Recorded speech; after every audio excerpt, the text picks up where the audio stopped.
My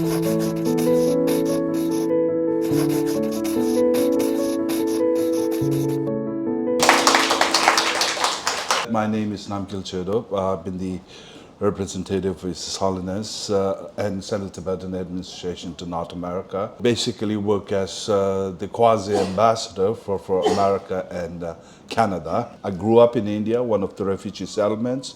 So if I kind of like start about talking a little bit about myself and how I've been really been deeply influenced and impacted by His Holiness the Dalai Lama and his leadership and his work for the Tibetan people. So when His Holiness the Dalai Lama came to India, he landed on Indian soil on March 31st, 1959. He was only about 25 years old, and about 85,000 Tibetans refugees have fled across the border into India, Nepal, and Bhutan. 25-year-old young leader of the Tibetan people, he had this huge responsibility. And many Tibetans, because they lived on one of the highest places in the world, they were not used to the Indian, which is a hot, humid climate, and not really immune to some of the tropical diseases. And many Tibetans died. And what he did in the beginning, in 59 and 60, were to ask Indian government for help. And there were about 100 road construction camps along the foot of Himalayas because the climate was much amenable to the Tibetans. And right after that, he started 3 projects. One is the Tibetan settlements and modern schools and monastic and cultural institutions. The Indian government provided land. So today, if you look at population of Tibetan in India, they are scattered across like 30-something settlements in like different states of India. So I was born in one of the refugee settlements in South India. So if looking back, those 3 projects really is the reason why Tibetan people have been able to preserve their identity, culture, because those 3 projects basically created that environment for the Tibetans to practice and preserve their language, culture. And during that time in Tibet, the Cultural Revolution period was happening, and there were like period of 20 years when Tibetans living in exile didn't know anything about what was happening inside Tibet. When Deng Xiaoping took over after Mao's departure and opened up Tibet and China, many young Tibetans came across the border, many children, many joined the monasteries and schools. Through that, we were able to somehow, exile community was able to be that center of revival of Tibetan culture, language, and religion. So I have a personal experience of His Holiness leadership. We feel so blessed to have a visionary leadership like him. Many people kind of like look at him as a traditional or a spiritual leader, but one aspect of him people don't fully understand is he's someone who really is a staunch advocate and practitioner of democracy. And in 2011, he fully devolved political power, and he made sure that the Tibetan exiled community adopt democracy. And he has said very early on that the Tibetan people inside Tibet will decide what kind of future political governance they would like to have once the Tibet issue is resolved. Until then, people living in exile have that responsibility, moral responsibility to speak on behalf of people inside Tibet. So in that sense, his book, the latest memoir, Voice for the Voiceless, kind of like captures that. We have this moral responsibility, speaking on behalf of our fellow brothers and sisters inside Tibet. And for us, the best gift we could give the people inside Tibet is democracy. And His Holiness has always been a staunch advocate and practitioner of democracy. At the same time, when he tried to understand some of his key messages or his commitments, what he talks about, his 4 principal commitment. The first is sometimes called universal responsibility. It talks about our shared humanity, our shared universal values. And when he talks about democracy, to paraphrase him, he talks about we might have the best system of checks and balances, we might have the best laws, but it is only good as people who are in charge. There's where he talks about morality or ethics ethics that's not dependent on religious, but our shared humanity, one of his key principal commitments. And the second one is what he calls religious harmony, interfaith harmony. He says every religion at the basic fundamental level talks about our shared humanity, love, forgiveness, compassion, and all the religions share that message. In that sense, so he says there's no reason for there to be conflict based on identities. So that's his second principal commitment. And the third principal commitment, he says, as a Tibetan, he has this moral responsibility on speak of behalf of the Tibetan people and how Tibet's culture, Tibet's language, and also Tibet's environment, not just for the Tibetans, has something to contribute to the larger, which is humanity. And the fourth one, somewhat related to his third commitment, is what he calls promotion and of ancient Indian wisdom, because His Holiness looked at himself as a simple Buddhist monk. And if you try to go further, he's someone who has basically all his life studied Buddha's thoughts, Buddha's teaching. And he says there is that religious aspect, but there is also the philosophy aspect. And also he's someone who really engaged with scientists on what we sometimes call science of human mind to try to understand the dialogue between science and human emotion. So in that sense, we believe, as much as we Tibetans are so blessed by his visionary leadership, his wisdoms and his teachings are something that was taught by someone who was born about 2,500 years ago, Buddha's teaching, not strictly from spiritual sense, but for those deeper understanding of the meaning of life and our shared humanity. This Voice for the Voiceless is his latest memoir, not just for the Tibetans, for the rest of the world. Today we have so much violent conflicts happening, so much man-made problems. Environmental issues, social problems that we have are essentially man-made problems. Through teachings or his wisdom, he tried to talk about at the fundamental level, we are all same, and all these other differences, religious, ethnic, race, identity, those are just secondary or superficial, but at the fundamental level, we share the same planet and we are all in together. And he talks about how we are all basically interconnected, interdependent, and the very idea of thinking us versus them, he says, it's totally outdated. And if we think in that term, he says, we will have unending problems, and essentially all man-made problems. Or he talks about whether we like it or not, we must learn how to coexist. So that's something that comes through that book when he talks about his engagement with the Chinese leadership, starting from Mao Zedong, starting in the 1950s, and after that, Deng Xiaoping, Jiang Zemin, Hu Jintao, Xi Jinping. And over the years, he has understood how violence is not really the answer. Violence leads to more violence, and it's that always that negative feedback loop. His vision for us is what we call middle way approach, seeking a genuine autonomy. Through that, we can have a solution that's beneficial both to the Chinese and the Tibetan people. And he says many of these ideological differences in the end are man-made, and we can find a way to overcome, learn how to have a solution that could be really long-lasting and beneficial. Community in exile, what percent stayed behind? Gosh, we Tibetans use the figure of 6 million for a long time. And also we say about 1.5 million have directly or indirectly died because of Chinese occupation during the Cultural Revolution and before that. Today the figure is about 7.5 million, and the majority are inside. And there might be about 200,000 outside, majority in India and Nepal, about 70,000, and rest now scattered all across North America, Europe, Australia. So our parents' generation, they came in the 1959. They were the kind of like the first generation who became refugees. But back then, our parents' generation always thought at some point they'll be able to return, because during 13th Dalai Lama time too, when the British India they attacked India, the 13th Dalai Lama going into exile to Mongolia and China, and then returned to Tibet. And then when the civil war happened in China, the 13th Dalai Lama ended up going to exile into India, stayed there for about a few years and then returned.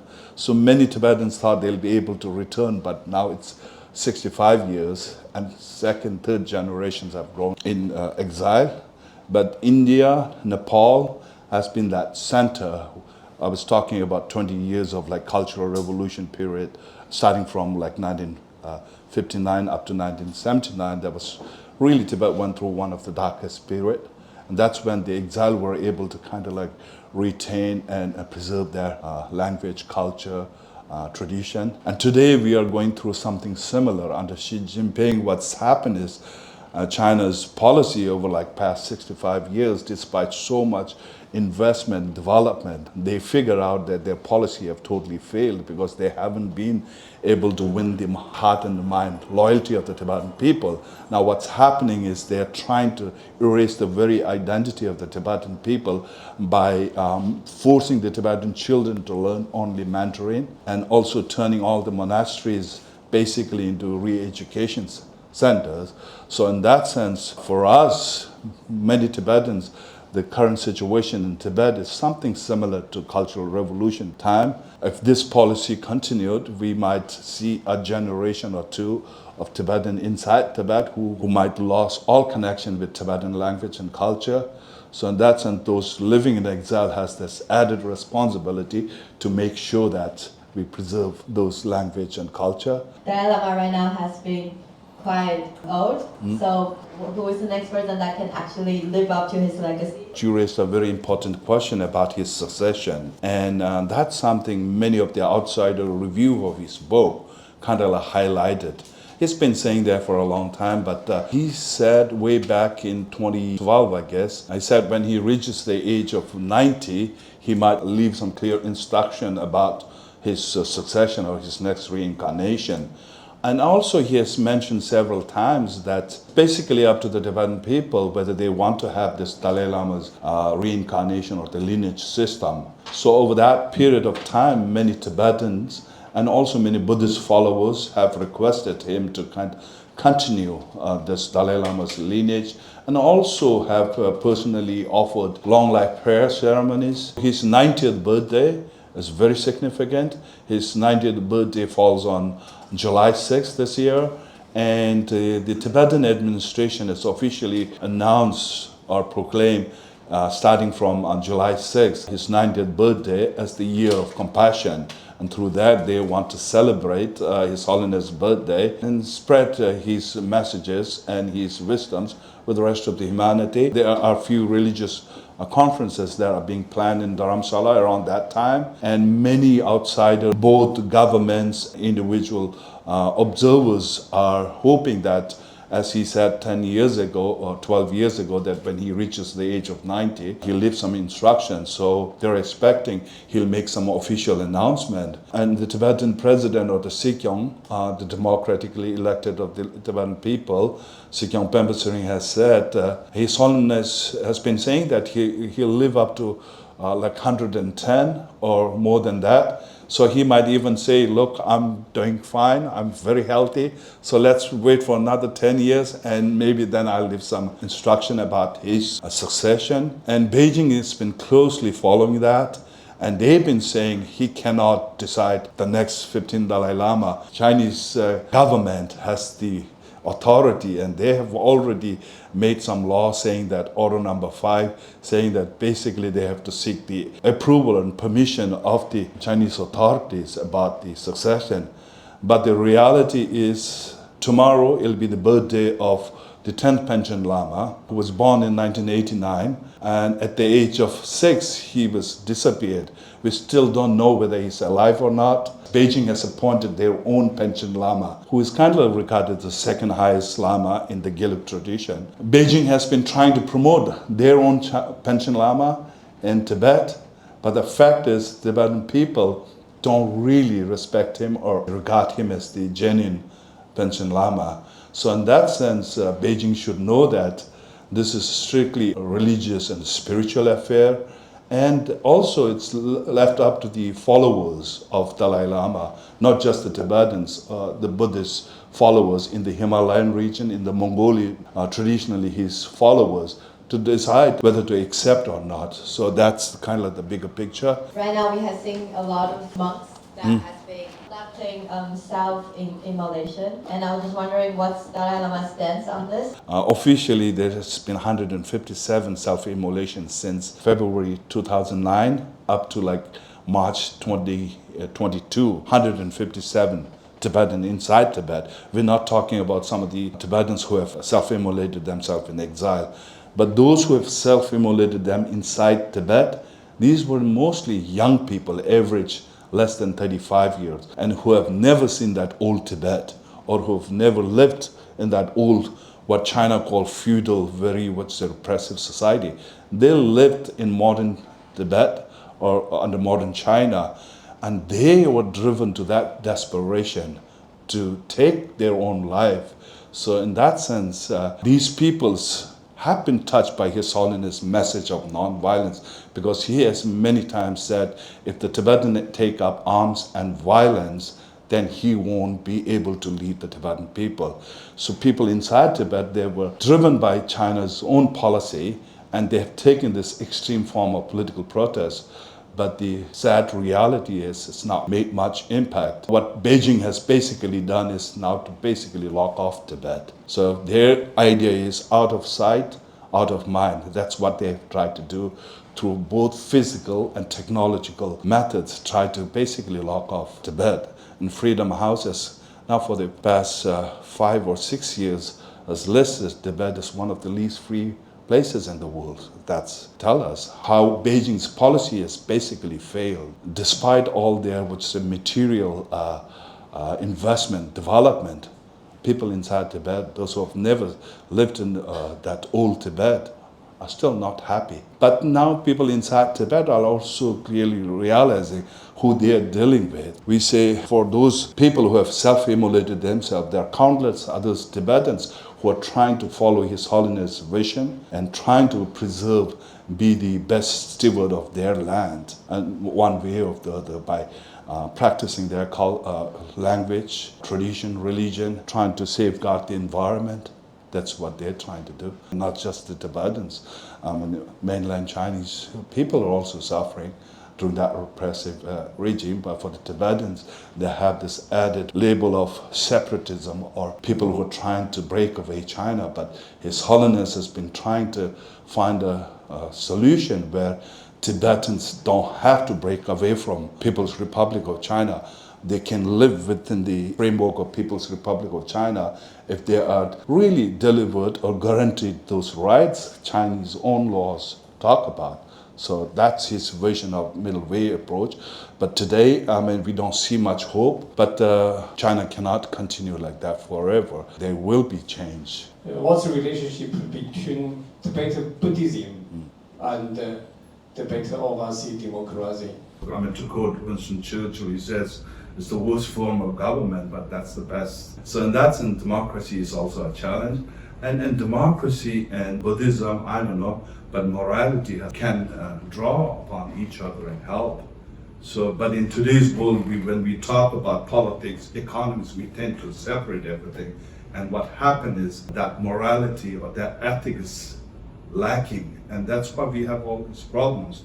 So I'm not really qualified or sophisticated enough to articulate that, but from my understanding of His Holiness, some of his thoughts and his teachings, he's talking about secular ethics, how morality is really needed, not just what's a daily, what's an economic, political, but there's a democracy.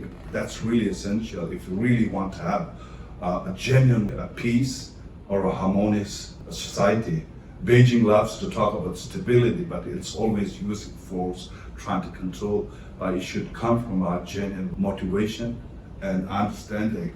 So in that sense, His Holiness, when he talks to Tibetan people these days, he tells what Buddha himself had said. Rough translation, he says, examine or investigate what I say thoroughly, like a goldsmith smells, beats the gold to get at its purity. examine or investigate what Buddha himself is saying, only then accept, not out of faith. All Tibetans have so much reverence and respect for him, but he says that's good, but you should have that informed reverence or devotion. And it's basically telling the Tibetans, just don't have blind faith, follow me, but try to understand Buddha's teaching.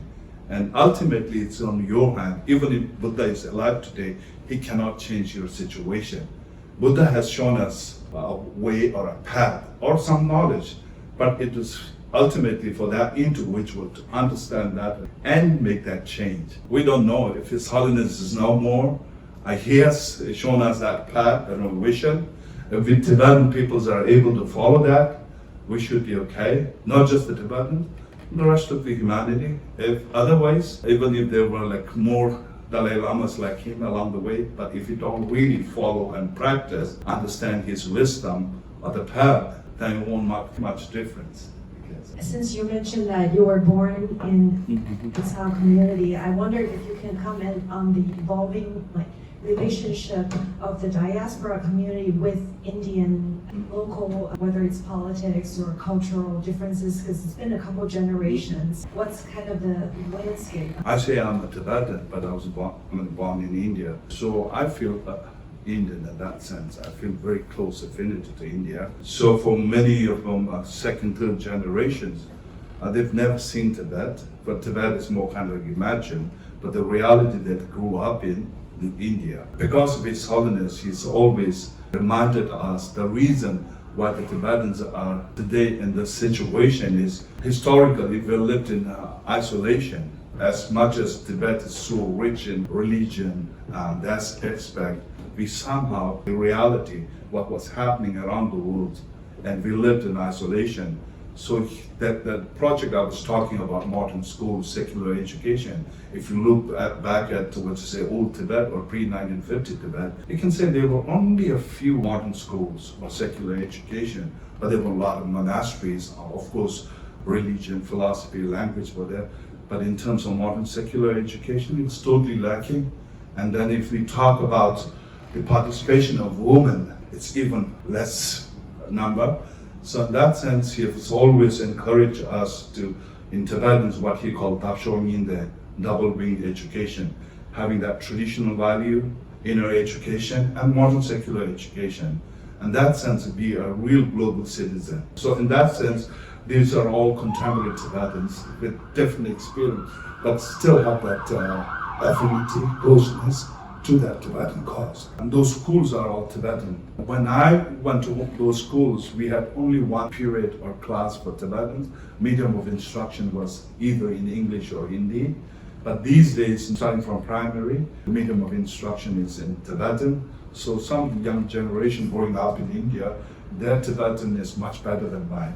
I know Tibetan, but not too much English. India was a developing country, so we didn't have that resources or that facility. For the Tibetans who are living outside of India and Nepal, because there are now wherever there's a small Tibetan community, they have the community center and they have the weekend schools. So it's better than not having any Tibetan language teachings, but weekend school is only 2 to 3 hours a week, and the Tibetan language, culture, dance. Since Beijing has kind of selected the 10th Panchen Lama, how do the Tibetan people see the current and or next Panchen Lama? So when we talk about Tibet, we have to also understand the Tibet's landscape or geography and that history. So if you look at the map, world's map, Tibetan Plateau kind of stands out because the average elevation is about 4,000 something meters above sea level. And today, if you look at the latest census demography, it shows that Tibetans are still majority in their land. Tibet is about 2.5 million square kilometers. It's big, it's almost 1/4 of China. But the fact is only about 2% of Tibet's land is arable, only in the lower valleys. And 60% of Tibet landscapes are meadows or grasslands, but not like grasslands we have in America, Argentina, Australia, or New Zealand.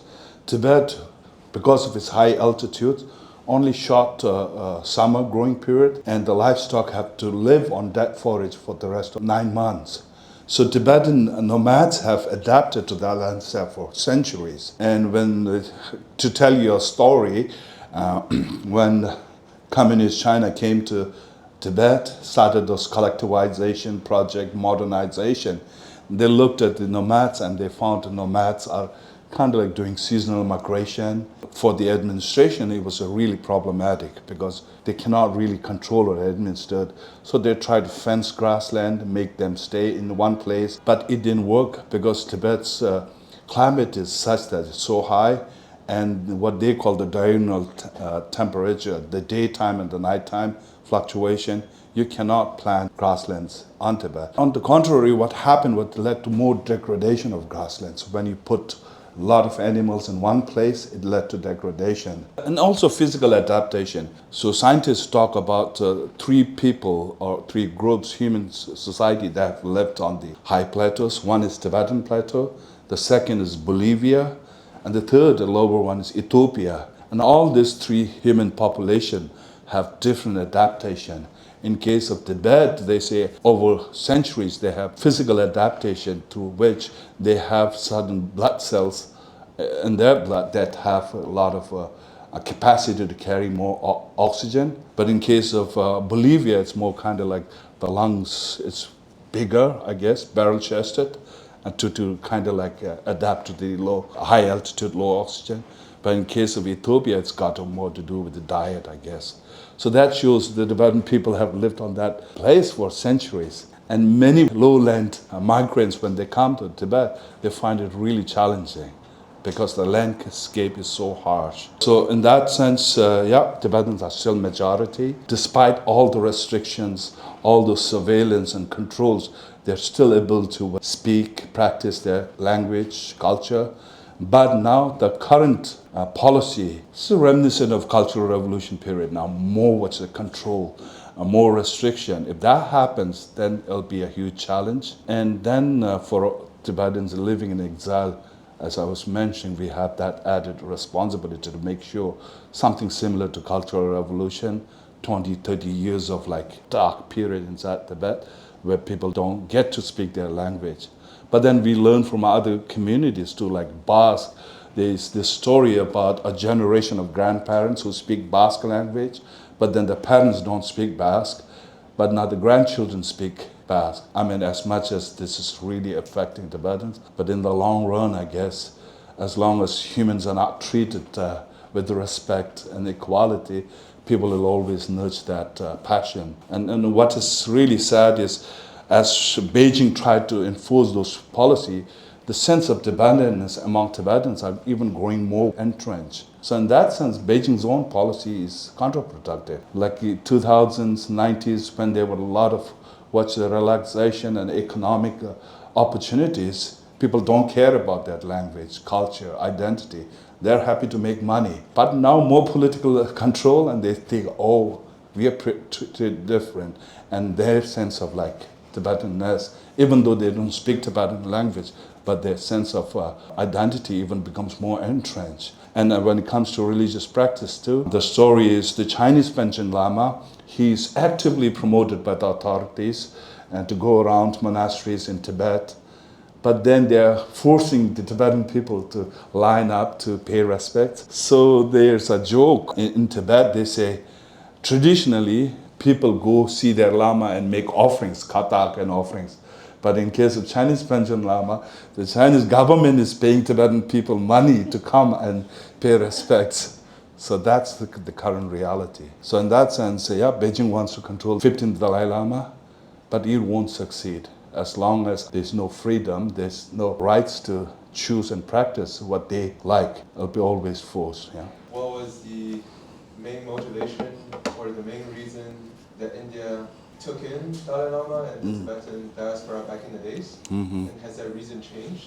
So if you read His Holiness' previous 2 memoir, My Land and My People, that was his first one, right after coming into exile.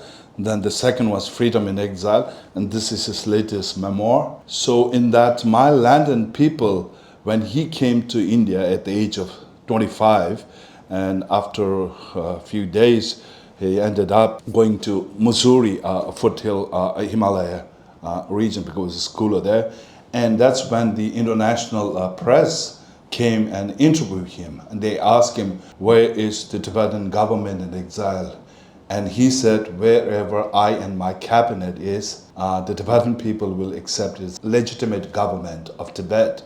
And after a few days, the Indian Prime Minister said, there's no government in exile. So India's position has always been that. But that said, India has provided us a lot of humanitarian assistance, provided us asylum. And one aspect of history that people don't understand or appreciate is Beijing today likes to talk about how Tibet has always been part of China since ancient history. Anybody talking about Tibet is interfering in its internal affairs. In this book too, he talks about how he went to Beijing in 1954 as part of the official invitation to visit China, and where he met with Mao Zedong and all the leaders.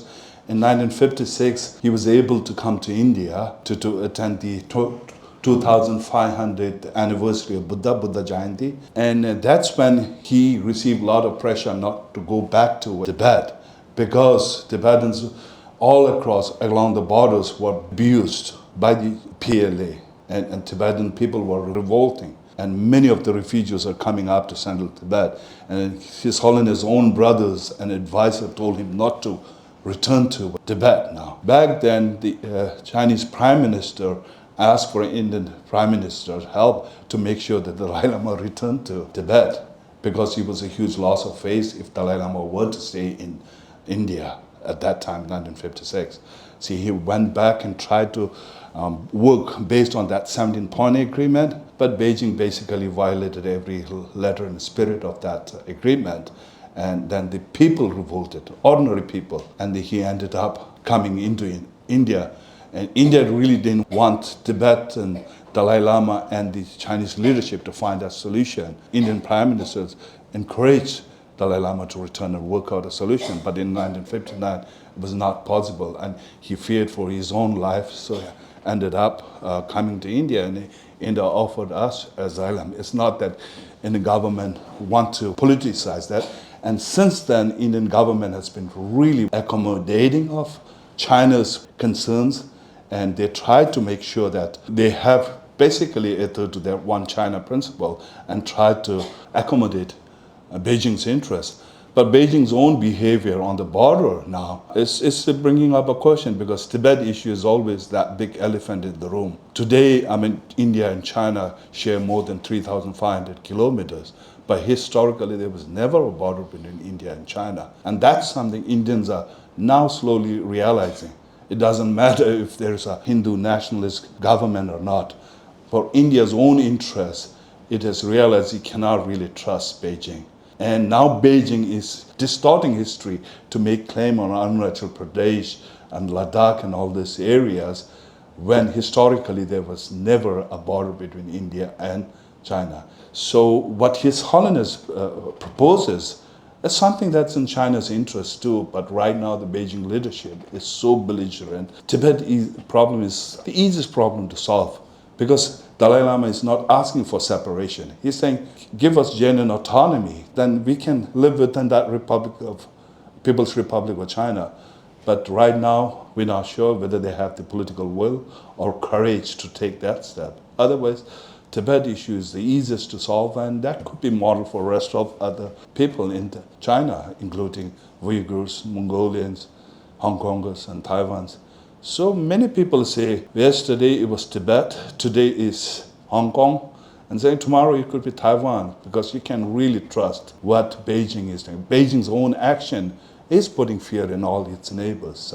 So in that sense, India is slowly, over many years it's been overcautious, but it's becoming more pragmatic now. Okay, let's give a round of applause to our speaker.